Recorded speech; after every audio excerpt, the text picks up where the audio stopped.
அஸ்ஸலாமு அலைக்கும் friends, welcome to அழகான சமையலறை. இன்னைக்கு நம்ம யூடியூப்லேயும் டிக்டாக்லேயும் ரொம்பவே ட்ரெண்டிங்காக போய்கிட்டு இருக்க டால்கோனா காஃபி தான் ஃப்ரெண்ட்ஸ் பார்க்க போகிறோம்.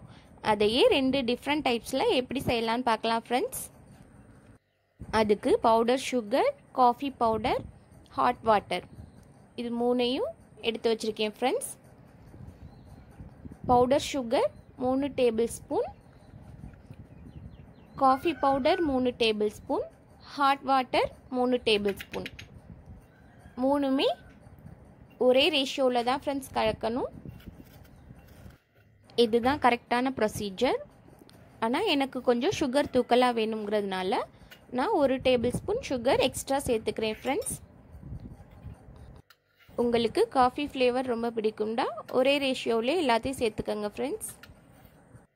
எல்லாத்தையும் சேர்த்து நல்லா மிக்ஸ் பண்ணிக்கிடுவோம் ஃப்ரெண்ட்ஸ்.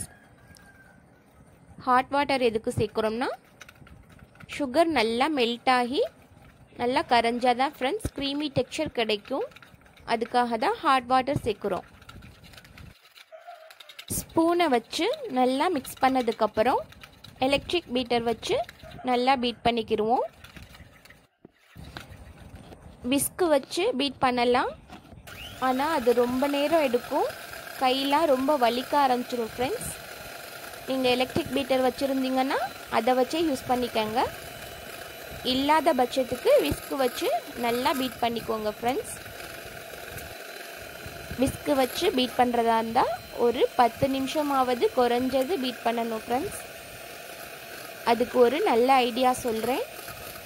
நீங்கள் இந்த மிக்சரை ஸ்பூனில் நல்லா மிக்ஸ் பண்ணதுக்கப்புறம் ஒரு பாட்டிலில் போட்டு நல்லா ஷேக் பண்ணிங்கன்னா இந்த க்ரீமி டெக்ஸ்சர் ஈஸியாக கிடச்சிரும்.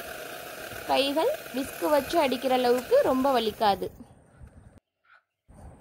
பாட்டில் லிட்டோடு இருக்கணும் ஃப்ரெண்ட்ஸ். பாட்டிலில் ஊற்றி மூடி போட்டு மூடி நல்லா டைட்டாக மூடினதுக்கப்புறம் ஒரு 10 நிமிஷம் நல்லா ஷேக் பண்ணிங்கன்னா இந்த க்ரீமி டெக்ஸ்சர் கிடச்சிரும் ஃப்ரெண்ட்ஸ். ட்ரை பண்ணி பாருங்கள். எலக்ட்ரிக் பீட்டர் இல்லாதவங்க அந்த மாதிரி ட்ரை பண்ணி பாருங்கள். 5 நிமிஷம் நல்லா பீட் பண்ணியாச்சு. நம்மளுக்கு அந்த க்ரீமி டெக்ஸ்சர் கிடச்சிருச்சு பாருங்கள். இப்போ ஒரு கிளாஸ் எடுத்து வச்சுருக்கேன்.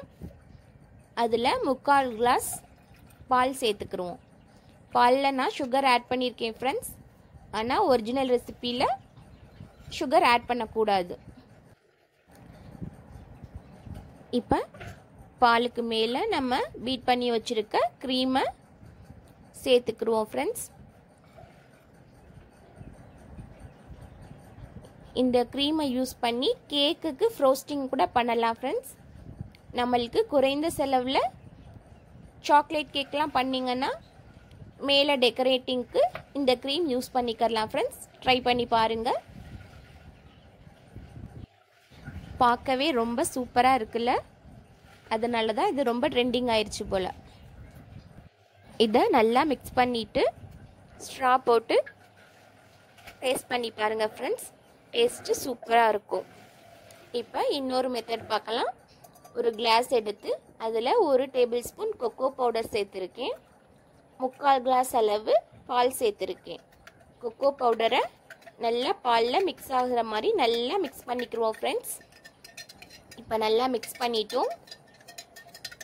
பாலில் ஏற்கனவே சுகர் ஆட் பண்ணியிருக்கேன். அதுக்கப்புறம் நம்ம காஃபி க்ரீமை சேர்த்துக்கிடுவோம். இதோட டேஸ்ட்டு ரொம்பவே சூப்பராக இருந்துச்சு ஃப்ரெண்ட்ஸ். நம்ம ஃபஸ்ட்டு செஞ்ச மெத்தடை விட இந்த கொக்கோ பவுடர் மிக்ஸ் பண்ணி மேலே டாப்பிங்க்கு ஐஸ்கிரீம் சேர்த்துருக்கேன். அப்படி சேர்த்து சாப்பிட்றது ரொம்பவே சூப்பராக இருந்துச்சு ஃப்ரெண்ட்ஸ். கண்டிப்பாக இந்த மாதிரி ட்ரை பண்ணி பாருங்கள். உங்களுக்கு எந்த ஃப்ளேவர் ரொம்ப பிடிச்சிருந்துச்சுன்னு எனக்கு கமெண்ட்ஸில் சொல்லுங்கள் ஃப்ரெண்ட்ஸ். நீங்கள் மிக்ஸ் பண்ணையில் இந்த மாதிரி கிளாஸ் ஃபுல்லாக மிக்ஸ் பண்ணாதீங்க. நம்ம ஸ்பூன் வச்சு மிக்ஸ் பண்ணையில் கீழே சிந்திடும். அதனால் 3/4 அளவுக்கு சேர்த்து செஞ்சு பாருங்கள் ஃப்ரெண்ட்ஸ். நான் வீடியோவுக்காக ஃபுல்லாக சேர்த்துருக்கேன்.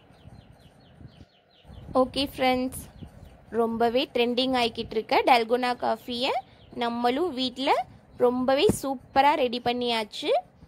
இதே மாதிரி நீங்களும் செஞ்சு பார்த்து டேஸ்ட் எப்படி இருந்துச்சுன்னு எனக்கு கமெண்ட்ஸில் சொல்லுங்கள். இந்த வீடியோ உங்களுக்கு பிடிச்சிருந்தா லைக் பண்ணுங்கள், ஷேர் பண்ணுங்கள், மறக்காமல் சப்ஸ்கிரைப் பண்ணுங்கள். தேங்க்யூ.